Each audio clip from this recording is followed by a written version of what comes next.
We do not object to the law saying that public employees have a right to join or not join a union, but what we do oppose in the proposed constitutional amendment is the part that says employees that don't join yet get all the benefits under the contract don't have to pay anything.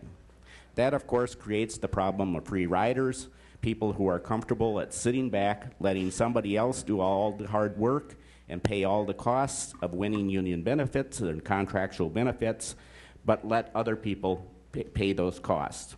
That, of course, not only undermines the revenues of the union, but more importantly, it undermines the morale of the other employees who do join the union because they feel used.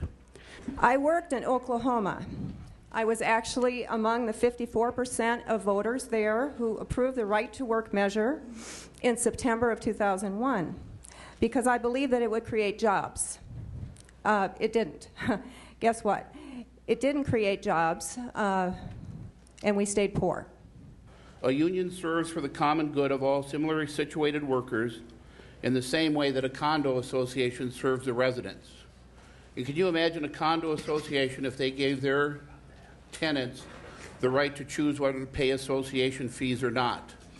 We can only imagine how long that association would last. The law proposed by this bill actually interferes with the employer's business relationship with the union by modifying the contract that they negotiate, the contract that I negotiate on their behalf. This bill, from my perspective as a representative of private employers, is yet another example of the government telling the private sector how to operate.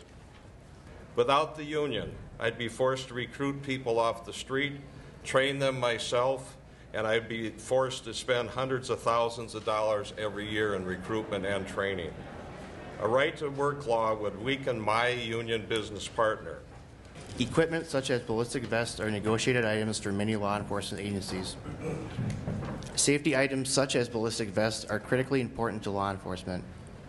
One must step back and ask yourself, how many more of my fellow brothers and sisters would not be here today if the collective bargaining process did not provide us with this piece of safety? How many officers would not be here today if the collective bargaining rights were taken away in Minnesota? Bottom line, right to work is not only unsafe, it is dangerous, reckless, and irresponsible. Right to work would break down the collective bargaining process that we as officers cherish and need deeply.